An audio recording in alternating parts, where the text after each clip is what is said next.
Samsungni sevadigan do'stlarim, sizlar uchun qaynoqqina life hacklarni olib keldim. Sizlar bilan Mirfayoz, like bilan podpisatsiyani bosib qo'yasizlar.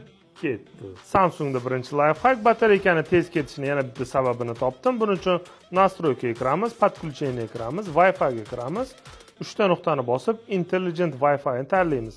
Pastroqqa tushirib turib, rejim энергосбережения Wi-Fi ni yoqib qo'yamiz. Mana endi batareykamiz ancha tejaladi. Ikkinchi life hack yana bitta batareykani tejaydigan funksiya bor. Buning uchun настройкаga kiramiz, batareykaga kiramiz, энергосбережениyaga kiramiz. 3 ta nuqtani bosib adaptivniy rejimni tanlaymiz.